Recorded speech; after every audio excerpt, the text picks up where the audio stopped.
Al-Fatiha. Bismillahir Rahmanir Rahim. Alhamdulillahi Rabbil Alamin. Ar-Rahmanir Rahim. Maliki yawmiddin. Iyyaka na'budu wa iyyaka nasta'in. Ihdinas siratal mustaqim. Siratal ladzina an'amta 'alaihim ghayril maghdubi 'alaihim waladdallin.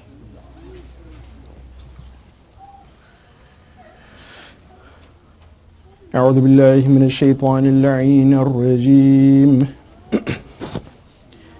بسم الله الرحمن الرحيم. والحمد لله رب العالمين الولي الحكيم. ثم الصلاة والسلام على أشرف الأنبياء والمرسلين أبي القاسم محمد. اللهم صل على محمد وعلى آله الطيبين الطاهرين المعصومين لا سيما بقية الله في الأرضين أرواحنا له فداء. أما بعد، فقد قال الله سبحانه وتعالى في كتابه الكريم: بسم الله الرحمن الرحيم. أفحكم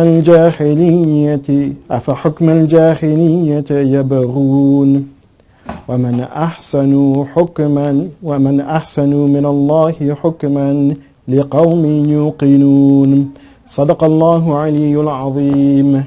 اللهم صل على محمد وآل محمد وآل محمد.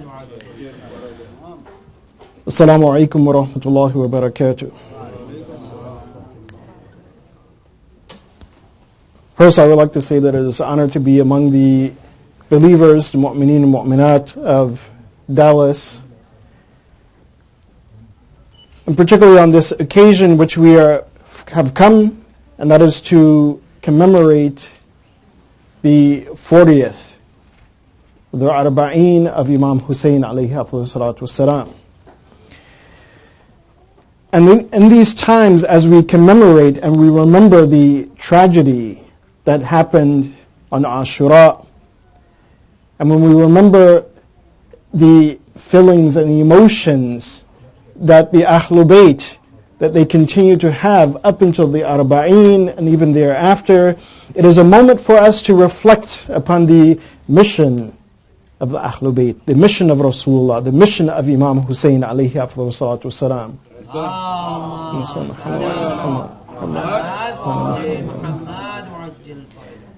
And in particular, what we can learn from that mission of Imam Hussein, something that we can learn to benefit our own lives. We do not come just simply to remember an event in history, but not have it to affect us, not have it to be a part of our lives. And for that reason, I chose the verse that I recited after the khutbah, and that is verse 50 of Surah Al-Ma'idah. So chapter 5 of the Quran, verse 50.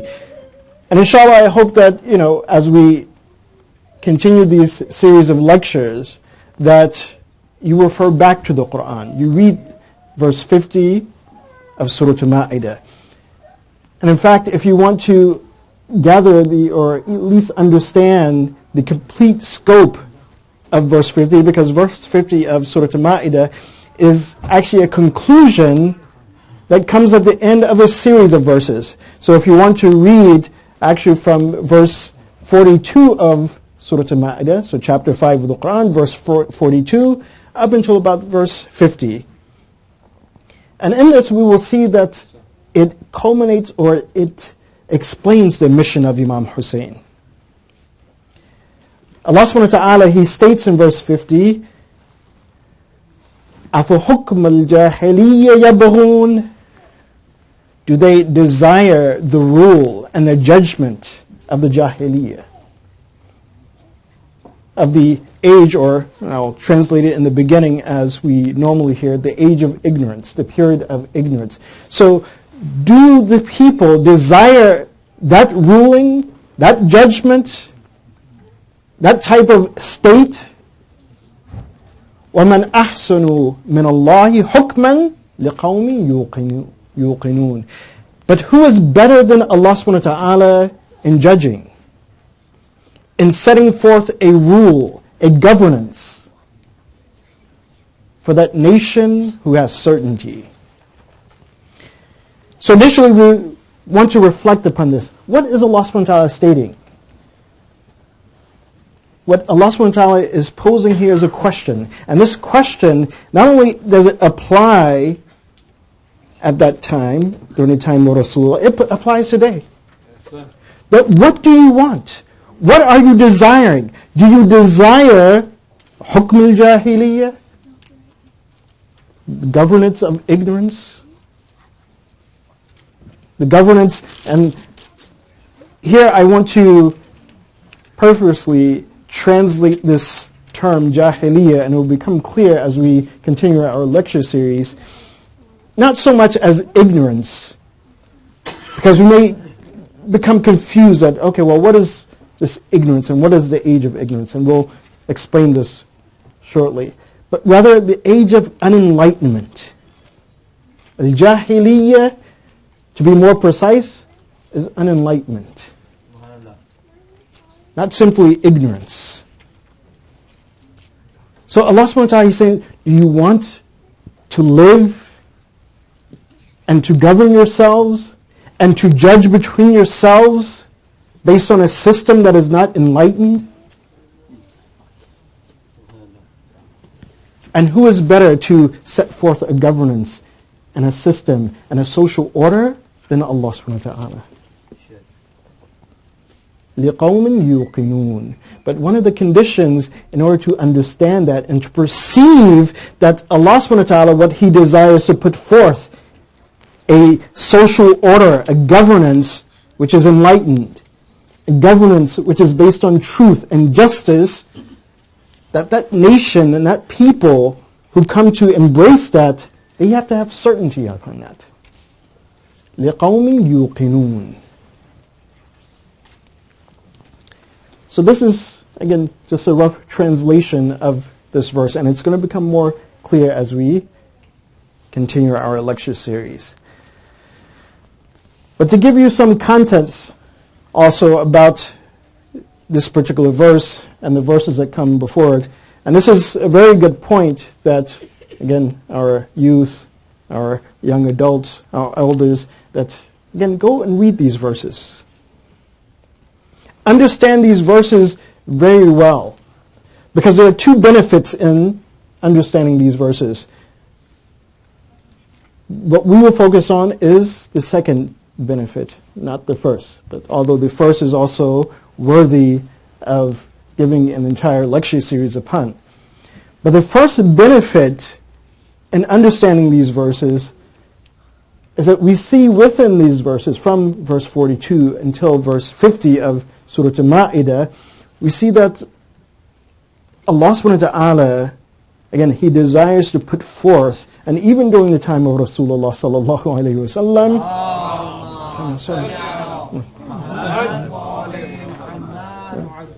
a social order and a governance that is ecumenical. Meaning that it is just, it is a social order that people of various even faiths and belief can live together in a society.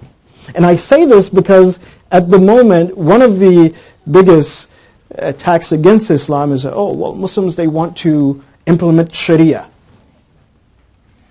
Why do Muslims want to implement the Sharia? If we read these particular verses and see what Allah subhanahu wa ta'ala He states. Allah subhanahu wa ta'ala, and this is during the time of Rasulullah, when Rasulullah was in Medina, when he had established the Islamic government, that Allah subhanahu wa ta'ala, He tells the Prophet of Allah, He says that these individuals who have come before you, some of them were Christians, some of them were Jews. When they came before you with their disputes, Allah says that, well, let them judge among themselves by their book and by their revelation. Allah subhanahu wa ta'ala didn't tell the Prophet that, okay, well, you completely take away what has been revealed to them. And why is this? Because Allah subhanahu wa ta'ala, when He revealed His message to all of His prophets, He revealed a just law. He revealed a just law to Hazrat Musa, He revealed a just law to Hazrat Isa, and He revealed a just law to the Prophet Muhammad sallallahu alaihi wasallam. So when they came before the Prophet, these are Christians and Jews, then Allah revealed to, He says, tell them to judge based on what was revealed to them. If you're Jewish and you have a dispute among yourself, then you base your judgment and your decisions based on the Torah.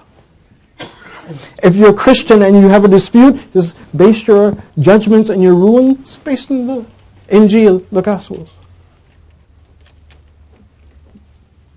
And at that point, if they cannot decide, or if they desire not to judge based on what was revealed to them, then it is at that point in the Prophet, you give them what is correct. Why? Because that revelation, it contains what is just. And this is based on what they have not changed of the revelations of Allah subhanahu wa ta'ala. Because, again, reading those verses, it says an eye for an eye, a tooth for a tooth. And it comes to the Prophet, it comes to a point, it says that, well, Ya Rasulullah, those things which are being revealed to you new, that if you desire, they will abrogate that. But if you desire not, then they will not abrogate it. The law is just. But what was happening, again, so you understand completely what was happening at this time, there were two tribes, and they were very well-known tribes among the Jews of the Arabian Peninsula. That was Bani Qurayza and Bani Nadir. And what had come about, that their social order had become unjust. That if someone from Bani Qurayza killed or injured someone from Bani Nadir, then they would not apply the hudud and the qisas. They would not apply the blood wit. They would not apply the blood money. They wouldn't apply these things properly. However, if it was the other way around, someone from Bani Nadir, they killed someone, or they injured someone from Bani Qurayza, because Bani Qurayza, they actually had a little bit more power, a little bit more wealth. They had this clout. So if someone from Bani Nadir, they killed someone from Bani Qurayza, then Bani Qurayza, they said, no, we have to apply the qisas. We have to apply the rules that Allah subhanahu wa ta'ala, He revealed to the Prophet Musa alayhi salam. But not the other way around it. No, Bani Qurayza, they had a leeway. Why? Because we're elite. And when they came before Rasulullah, the Prophet says, no. He says, there's no difference. You Bani Qurayza, Bani Nadir, then the law applies same. He says the same thing. Whoever comes into the fold of Islam, whether they're Arab or they're not Arab, whether they're black, aswad, whether they're ahmar, whether they're red, or whatever color they are, then the law applies the same. There's no difference. And it's stated that Bani Qurayza, when the Prophet, he mentioned that this is the law that you need to apply, not only is it revealed to us, but it's in your book.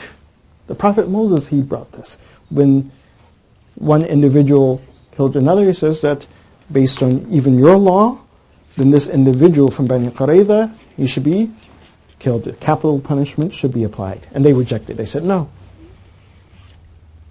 We will not rule based upon that.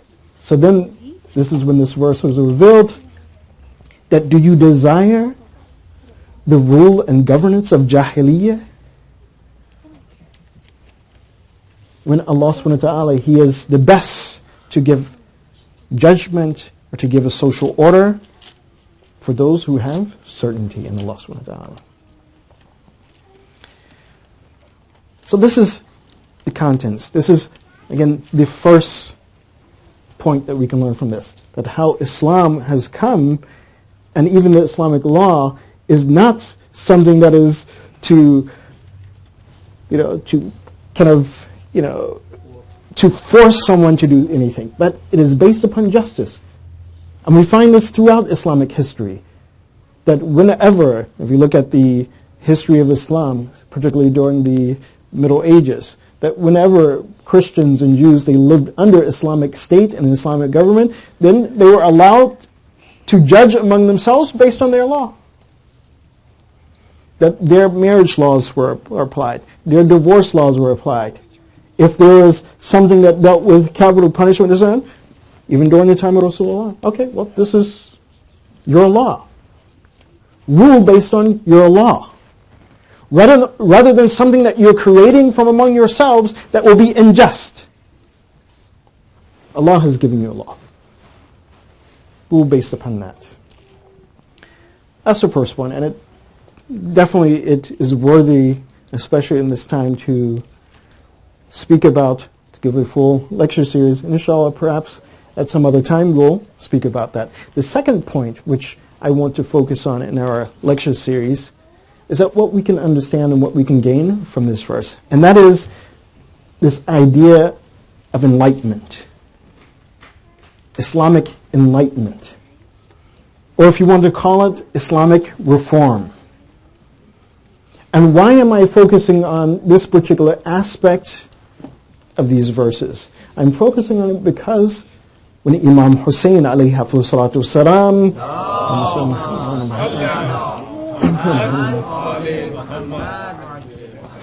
when he left from Medina, the thing that he stated, he says, I'm leaving not to create mischief in the earth, but to reform the ummah of my grandfather. لِإِصْلَاحِ أُمَّةِ جَدِّ رَسُولِ اللَّهِ. I came to bring reform. In other words, the social order of the time had gone awry. So he wanted to reform this. He wanted to correct this. He wanted to amend this. And we see also at the same time that after the shahadat of Imam Hussein and his companions and the Ahlul Bayt alayhim salatu salam, when Imam Zain al-Abidin alayhi salam, Hazrat Zainab, when they went to Sham and they were in the court of Yazid, he stated one line of poetry and it's very famous, but of course we see that sometimes nowadays they want to remove this from the statement of Yazid, but he recited some poetry saying that, look, I am taking pride in what has happened. And only if my forefathers could see me that I am restoring the dignity of Bani Umayyah, meaning of Abu Sufyan and these. He says, I'm restoring their dignity. That he was complaining that, Bani Hashim came and they set a new order in place.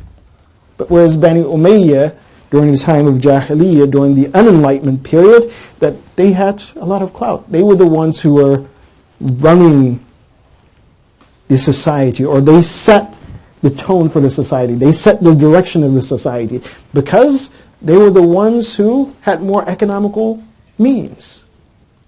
So they set the direction. And as we know from the Quran, as we know from the hadith of Ahlul Bayt, and even not only the hadith of Ahlul Bayt, if you read the poetry of Jahiliyyah, of the unenlightenment period, you'll see that what that system was based on, it was not based upon justice. It was not based upon fair trade. It was not based upon equality.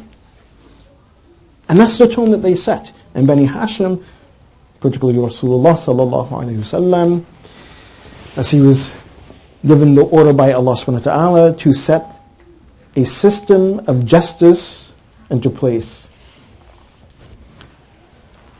So we see that Yazid, he said, no, I take pride in this, that I'm restoring this old way of ours, the way of Bani Umayyah. So we need to be very clear and understand what is Islamic reform. What is Islamic enlightenment? And of course, we know that in the recent years we've had the Arab Spring, or you say Islamic reform. But what truly is Islamic reform? So I'll focus upon this, So give us salawat and we'll Muhammad.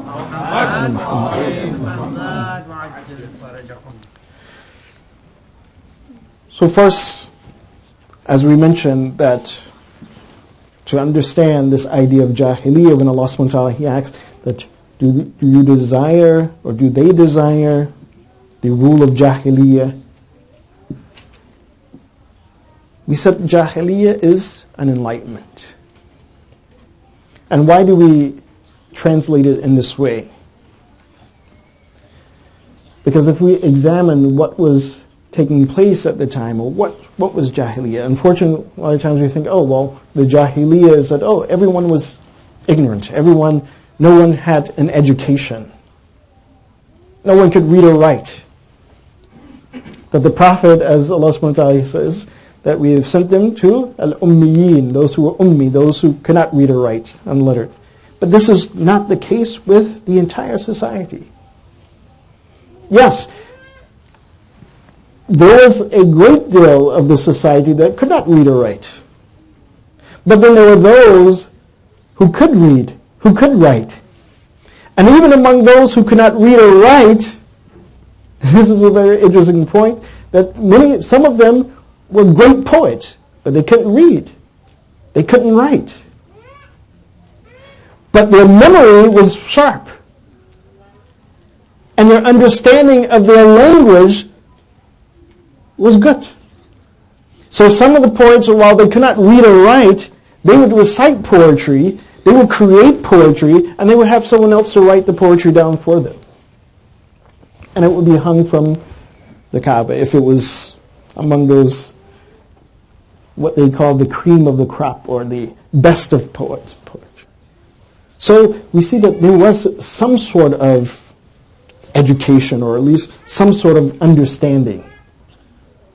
But that age of ignorance, it was an age of ignorance, or an age of enlightenment, because of the logic that they applied to their daily life, their way of life. The fallacies and the fuzzy logic which they lived by, and they set the order of their society. So when the Prophet, he came, he brought enlightenment. هو الذي بعث في الأميين رسولا يتلو عليهم آيات الله. That he will recite, he will educate the people, ويزكيهم, and he will purify them. So in the opposite of this ignorance of Jahiliyyah was what? Education. And the opposite of this Jahiliyyah was nur, was light. And of course, as we know from the Prophet of Allah sallallahu alaihi wasallam, when he explains that what exactly is knowledge and education. When the Prophet is bringing knowledge, he says, what is this knowledge? What is the reality of knowledge? He says, علم العلم نور يقذفه الله في قلب من يشاء. That knowledge is light. Or in other words, knowledge is enlightenment that Allah subhanahu wa ta'ala, He places in the heart of whomever He wills. And it is by that light and the enlightenment of knowledge that Allah subhanahu wa ta'ala, He states that Allahu waliyul ladina amanu yukhrijuhum min adh-dhulumati ila an-nur. That Allah, He is the guardian, He is the guide of those who believe. And thereby He takes them out of darkness, the darkness of Jahiliyyah, of an unenlightenment, into light, into understanding. So this is the logic that we are applying. This is why when we think of al-Jahiliyyah, we shouldn't simply think of, oh, well, it's a period of ignorance. No one knew anything. No, they knew things. In fact, a part of the society, mostly Bani Hashim, that their way of life was based upon the teachings of the Prophet Ibrahim and Ismail. So there was, again, some knowledge there. But the vast majority of the people, they were unenlightenment. They didn't live their life in the appropriate way. Salawat.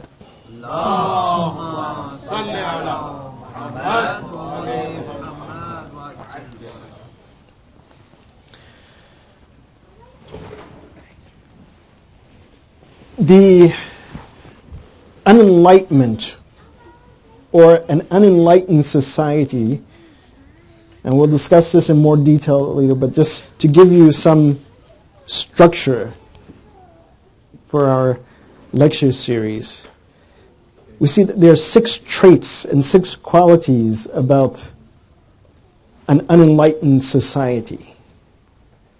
That these 6 traits and 6 characteristics, that when they exist in the society, it will be a society that is jahil, jahiliyyah. And not simply of the time of Rasulullah, but even after the time of Rasulullah. And this is why we see that also Fatima Zahra, salamullah alayha,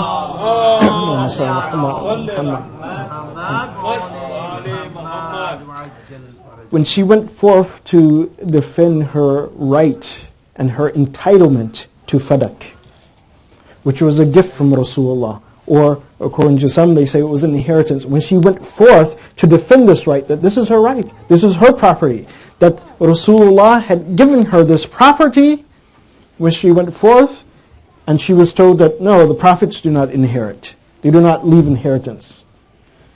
The verse that she recited was verse 50 of Surah Al-Ma'idah.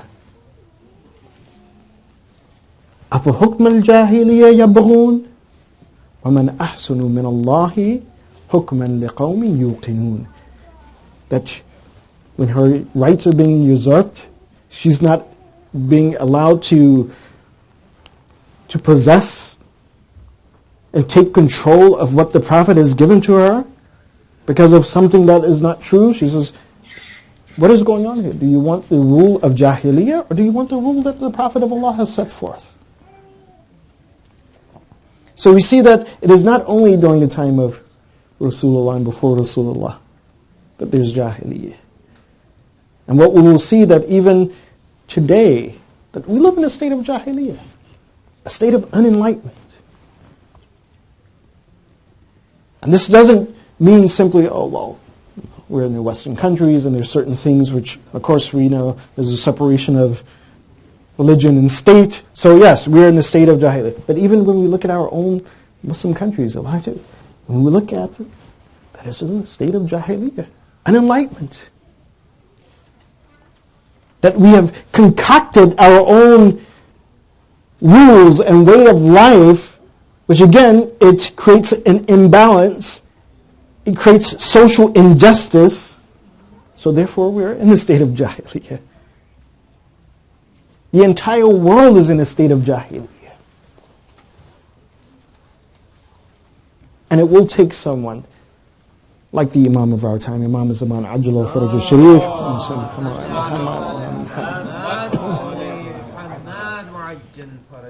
and the Prophet Isa to take the world out of this state of Jahiliyyah, of unenlightenment. But until that time comes, each and every one of us are responsible to do our part. Again, first and foremost, to enlighten ourselves. First and foremost, to live as we should live. And to encourage others to live as they should live. To live a life of enlightenment. To live their life by that which Allah subhanahu wa ta'ala has revealed in the Quran. To live a life by that which the Prophet of Allah and his Ahlul Bayt alayhim afdalus salatu wasalam has given us the example of. This is the reform of Imam Hussein. This is what he wanted to show.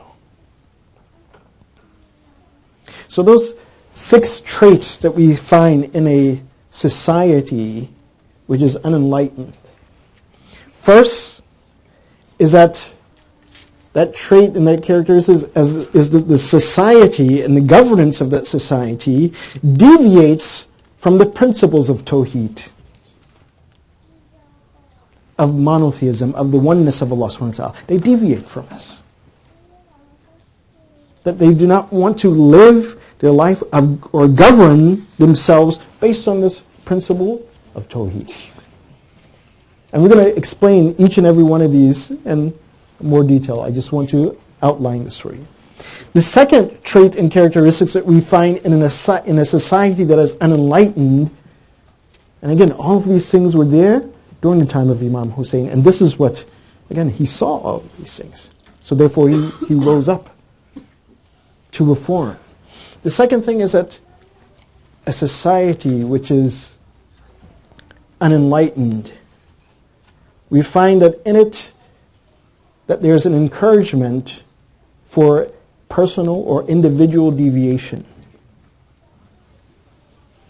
That if a person sins and it's just, oh, it's no problem. Leave this individual. He's okay. He sins, so what? What is it to you? Let him live his own life. So it encourages this type of thing, that a person should not try to improve him or herself spiritually. No, leave him. So personal deviation, dhunub, sins. The third thing, the third trait that we find of an unenlightened society is a society that, again, it encourages or engenders debauchery. Al-fahsha'i wal-munkar. And this is greater than just a personal scale, on a personal level, but on a massive scale. That if there's something that is wrong within that society, and we know that it is wrong, but the society encourages it, that this is the fahsha munkar. One example, as we have in the Quran, as we have in the Bible, the nation of Lut. What happened to the camel of Saleh? The camel, the miracle that Allah subhanahu wa ta'ala, He sent, it was a few people who went forth and slaughtered the camel, which was against what Allah subhanahu wa ta'ala wanted, but because the entire society, everyone else, those people, they remained silent, then the punishment of Allah subhanahu wa ta'ala came upon everyone. So a society that is unenlightened, that on a mass scale, they encourage or engender debauchery, fahsha wal munkar. That we see corruption, and you're content with corruption. Oh, no problem. What can we do about it? Just leave it. Everybody is corrupt. So why should we say anything? Why should we try to change it? Why should we even dislike it? And again, and this is, subhanAllah, this is the philosophy of reform, of Muharram. When we read Ziyaratu Ashura, one of the segments in that Ziyaratu Ashura says that Allah, when you curse and condemn those individuals, not only who participated and who murdered Imam Hussein and his companions and his Ahlul Bayt, وَمَنْ سَمِعَتْ بِذَلِكَ فَرَضِيَتْ بِهِ, and who even heard about it and they were content and they were pleased with it. They did not draw the sword against Imam Hussein, but they heard it and they didn't care. Well, what are we going to do? So what? It wasn't me who was dying on the battlefield. It wasn't my family. It wasn't my friends or my companions. Don't mention it. Don't say anything about it. وَمَنْ سَمِعَتْ بِذَلِكَ فَرَضِيَتْ بِهِ. So the society which is unenlightenment, they encourage this debauchery, fahsha wa munkar, that everyone should remain silent about this. The fourth trait of a society which is an enlightenment, that we see that it is a society which exploits people, or social exploitation. In other words, in that society, there's oppression, tyranny, there's disenfranchisement. That this is the fourth. The fifth trait of that society is economic exploitation. To divide people, not simply based on your social demographics, which is the fourth one. The fifth one, you're dividing people also based on economic demographics. That there's economic exploitation. The sixth trait is that society which is an enlightenment, that within that society, stress and anxieties are precipitated. In other words, that it is a society which, again, it generates stress and anxiety. Why? Because there's oppression, there's corruption, there's social exploitation, there's economic exploitation. So what you find is that in that situation, people are under stress. People are anxious. Anxieties are high in that type of situation, in that type of society. So these are all the traits and characteristics of an unenlightened society. And if we go, just for a minute, just examine the time before Rasulullah, which again we all know as Jahiliyyah. At least that's what our perception is. But inshallah, as we will see, is that no, that the Jahiliyyah has continued. Yes, there were periods of enlightenment. There is teachings that if we hold fast to those teachings, if we become those individuals, as Allah subhanahu wa ta'ala, He states that لِقَوْمٍ يُقِنُونَ, that we have certainty in this governance that Allah subhanahu wa ta'ala has put forth. That if we have certainty in the teachings of the Quran, certainty in the teachings of Ahlul Bayt alayhim afdhalu salatu wasalam, then yes, we will pull ourselves out of that Jahiliyyah. But until that time, we will remain in the Jahiliyyah.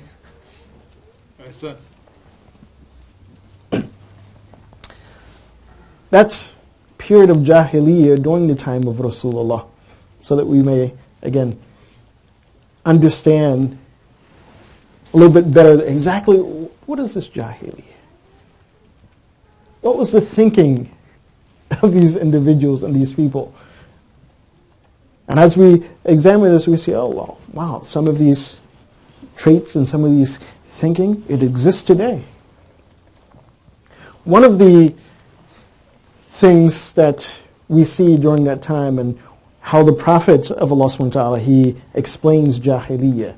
Because there are several hadith wherein Allah subhanahu wa ta'ala, where the Prophet and also the Ahlul Bayt alayhim afdhalu salatu wasalam, they describe certain cultural things or certain ways of life, certain things that were going on at the time, and they say, yes, this is from Jahiliyyah.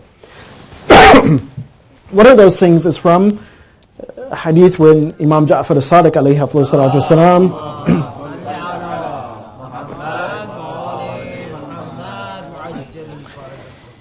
he states that the Prophet of Allah stated, "Man kana fi qalbihi habbatun min khirdalin, habbatun khirdalin min asabiyya, ba'athahu Allah yawm al-qiyamah ma'a a'rab al-jahiliyyah." This is that individual who has the amount of a mustard seed of asabiyya, of prejudice in his heart, Allah subhanahu wa ta'ala, He will raise him on the Day of Judgment, or He'll send him on the Day of Judgment with the a'rab of al-jahiliyyah.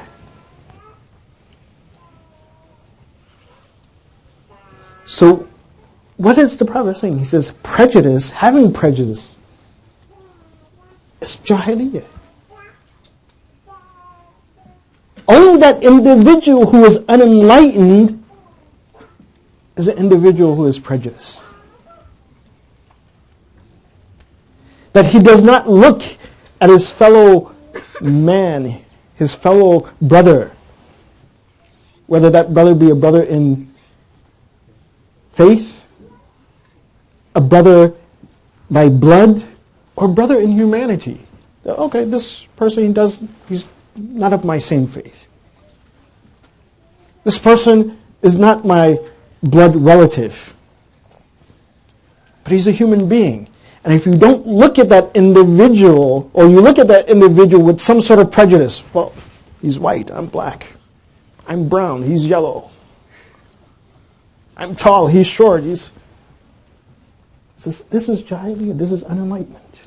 This comes from a person who has no understanding.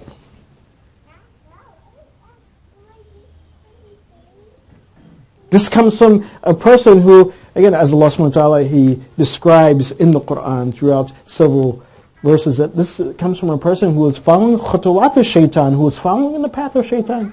When Allah subhanahu wa ta'ala asks shaytan to bow and to prostrate to Adam, He says, no, I'm created of fire, smokeless fire. And you created him of dirt, of mud? I'm not bowing. Allah subhanahu wa ta'ala, at least one of the points is that, look, Adam, he is created as you are created. That this is a creation of Allah subhanahu wa ta'ala. And Allah subhanahu wa ta'ala, He wants you to, again, to interact with His creation with respect and with dignity. Yes, if there's a point in which that creation of Allah subhanahu wa ta'ala disobeys Allah subhanahu wa ta'ala, or she transgresses the laws of Allah subhanahu wa ta'ala, then the law will be applied. But it will be applied justly. Whether that person is Arab or non-Arab, whether that person is black, white, green, it doesn't make a difference. That the entire creation of Allah subhanahu wa ta'ala should come in that order which Allah subhanahu wa ta'ala has set forth. And only based upon that which Allah subhanahu wa ta'ala has set forth do you make a distinction. Not on your personal likes and dislikes. So Allah subhanahu wa ta'ala says, the Prophet Allah, he says, that personal like and dislike and prejudice, he says, this is from the jahiliyyah. And unfortunately, and we have to be realistic, unfortunately, not only do we find this in Western countries, unfortunately we find this in our Muslim countries. Oh, wow, we're from Lahore, we're from Pakistan, we're from Karachi. So the people from Lahore doesn't sit with the people of Karachi. Oh, well, we're from Khurasan, we're from Mashhad. So people from Mashhad doesn't like the people from Isfahan. Subhanallah. What's the difference? That's the creation of Allah. Or some who are from Pakistan won't sit with some who are from Lebanon. Subhanallah. And the unfortunate thing, and now I'll state this because again, we should be learning from these things. That a couple of months ago, even I heard one of the most unfortunate things, that in one of our centers, that one sister who was from one country, or at least like her parents were from one country, she, a brother from a different country, proposed. Sent his parents, okay, I want to propose to the daughter of this family. They're both MOMIN, both Shia. But because the girl's family was from one country and the boy's family was from a different country, and he didn't like us. No, she's not from our country. He's not from our country. How is he proposing to my daughter? So then he forbade his daughter to go to the masjid. Subhanallah. To this extent. And we think that, oh, well, we're following the way of life of Rasulullah. We're following the teachings of Imam Hussein. So this is, again, among the Jahiliyyah. One of the other traits and characteristics we see during the time of Rasulullah, and that was the way of dress. At least at that time, again, yes, those who've gone on Hajj, that you see how you wrap the, what you call the longi, or you wrap the bottom part of your ihram, that this was kind of common during that time. But one of the things that the Prophet, he told people not to do, again, after he brought about the last revelation of Allah subhanahu wa ta'ala, he says, some people used to tuck their kameez, or the top part of their dress into the bottom part. In other words, how we tuck our shirts into our pants, of course, but those are two different types of dress, so we can't really make that comparison. But the Prophet, he says, don't do this. He says, don't do this, especially when you make salah.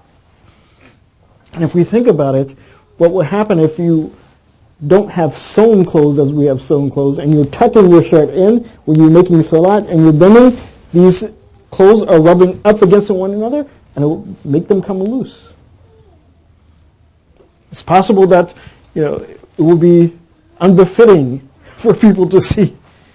So again, he says, don't wear your dress in this manner. Be modest in your dress. But again, in some societies, of course, a lot of Western societies, even in some of our Muslim societies, look at the dress. Is it modest? Is it fitting for within the teachings of Islam? The teachings of someone who is enlightened? We think that to dress immodest means that we're enlightened. Oh, we're free. And rather than to be modest. Another cultural aspect, or what we see during the time of Rasulullah sallallahu alaihi wasallam, or that previous time,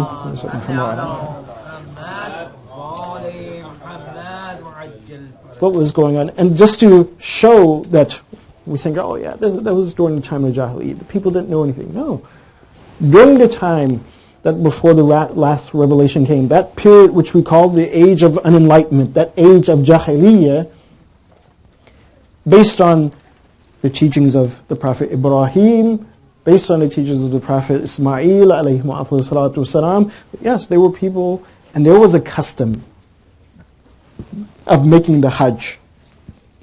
Although there were idols around the Kaaba and in the Kaaba, that yes, there were still people who made Hajj.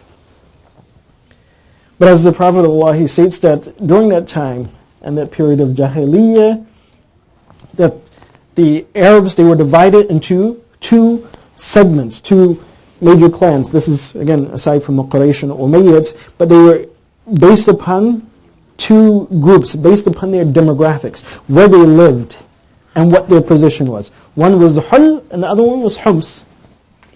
Those who were the Hul, they lived in a further distance from the Kaaba, where those who were Hums, and most of them were of the Quraysh, they lived closer to the Kaaba. And they were also considered Harami, meaning that they were those who lived close to the Kaaba.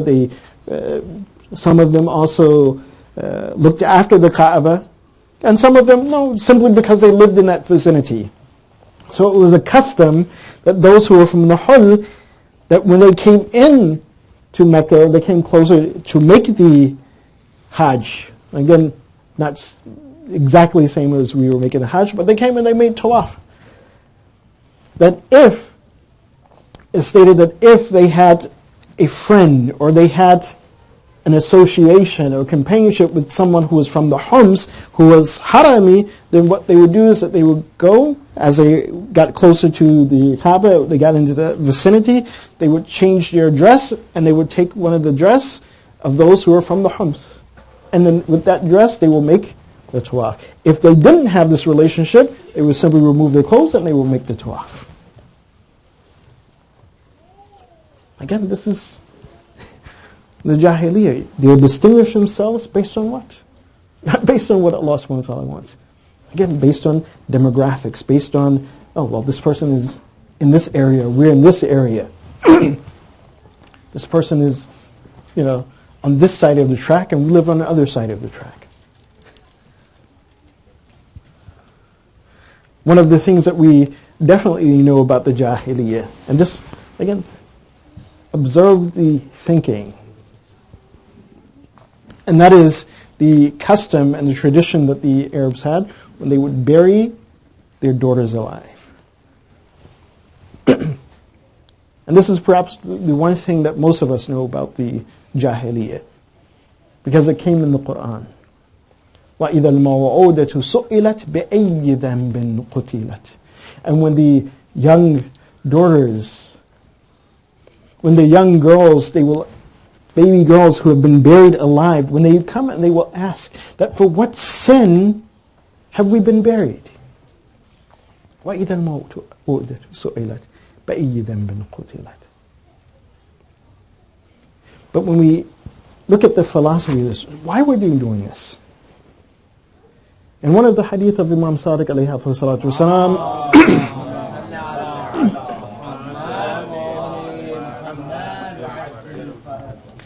he states that the Arab during that time, they would bury their daughters alive because they feared that if their daughters lived and their daughters grew up, they would be held captive. They would be caught.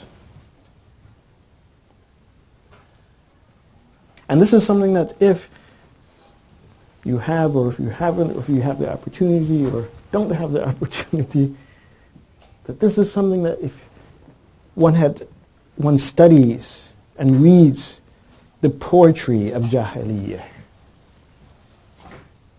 that this is prevalent in the society. That women were abducted. That women were held captive. That if a man thought that, oh, well, this tribe who has women in it, if that tribe could not fight, they would raid that tribe and take the women. So out of fear, there were several tribes. Again, of course, the tribe of Bani Hashim, the family of Rasulullah, they didn't do this because they were good warriors. They had warriors like Hamza, and no one would mess with Hamza. Very fierce warrior. But others, if they fear that, well, we cannot protect our women, that if we have daughters, we will not be able to protect them, they will be held captive. So they buried them. And their philosophy and thinking was that, well, we will bury our daughters, and there will be women who will be born into other tribes. And so therefore we will raid their tribes and take their women. This is the philosophy. And again, we see this enlightenment, this ignorance, this jahili, even in our own time. Perhaps not as prevalent as at that time, but still, again, as scheming. A woman is married and someone goes and tries to make a relationship and scheming. Yeah, he's not going to, maybe not abduct her, but through Facebook, through emails, through all kinds of other means. But this thinking still applies. People still have this today. Or if we look at one of the things that's happening, you say, oh, well, there are shootings in schools here, so, well, our philosophy is, okay, well, we won't send our kids to school, we won't educate them, because if they get educated or if they go to school, they'll get killed. This is the type of philosophy that was being applied then. All these are aspects of Jahiliyyah that Imam Hussein alayhi salatu wasalam, that he saw it was time to reform this.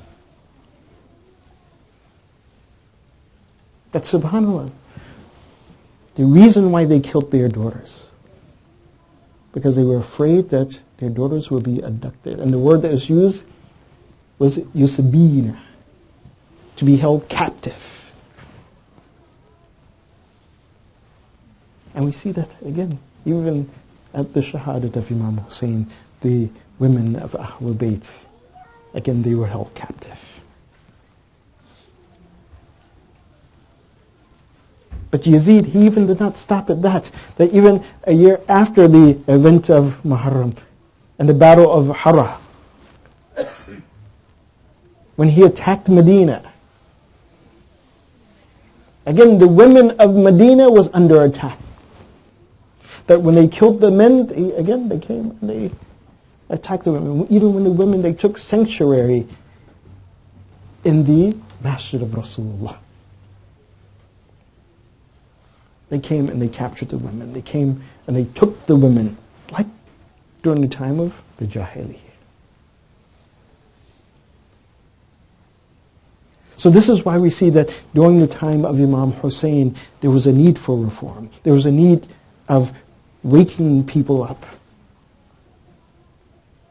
There was a need to make people understand the enlightenment, again, that the Rasulullah had brought.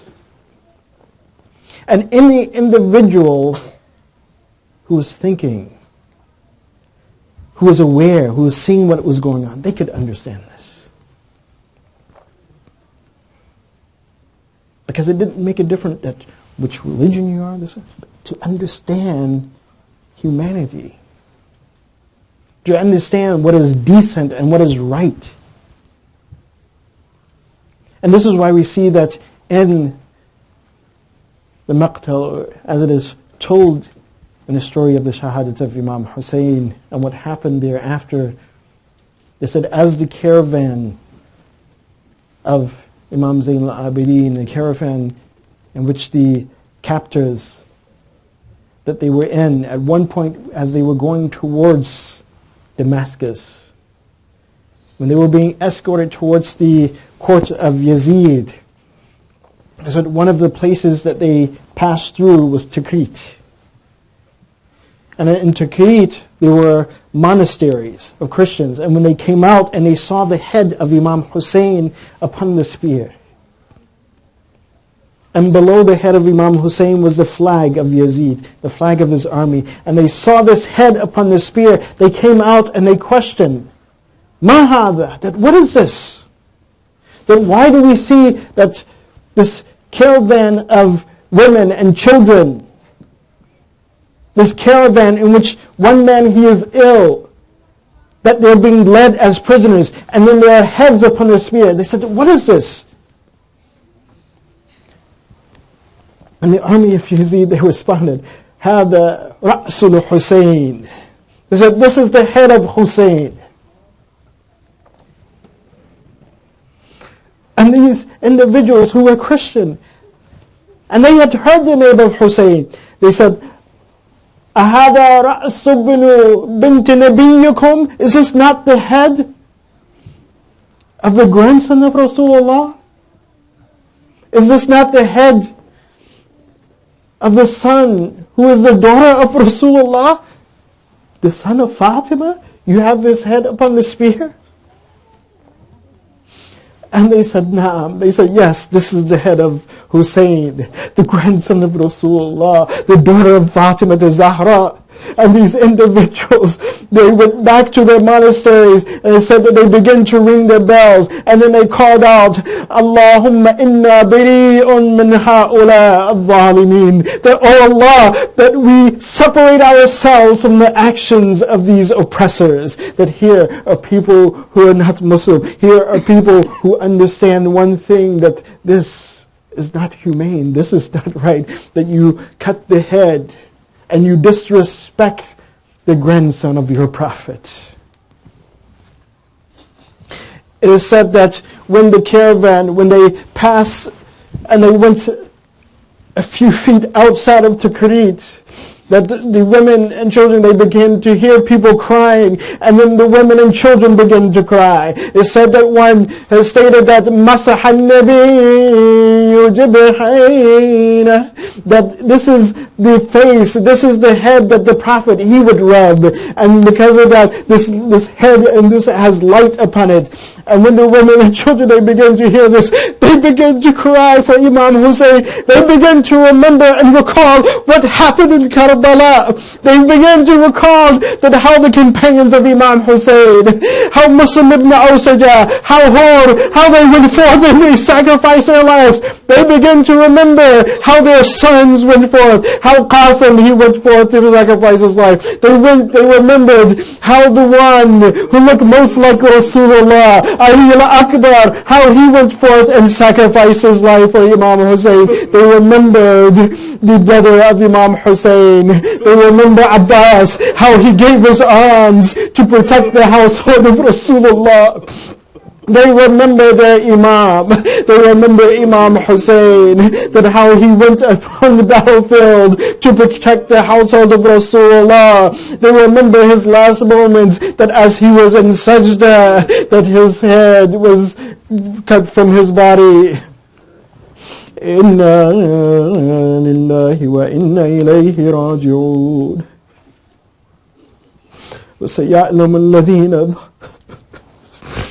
وسيعلم الذين ظلموا أي منقلب ينقلبون. اللهم بحق هذه المجلس الحسينية اغفر ذنوبنا واستر عيوبنا وقضي حوائجنا واشفي مرضانا وارحم أمواتنا وعجل فرج مولانا صاحب العصر والزمان واجعلنا من أعوانه وأنصاره والمستشهدين بين يديه وتحت لوائه. O Allah, by the blessings of this majlis for Imam Hussein,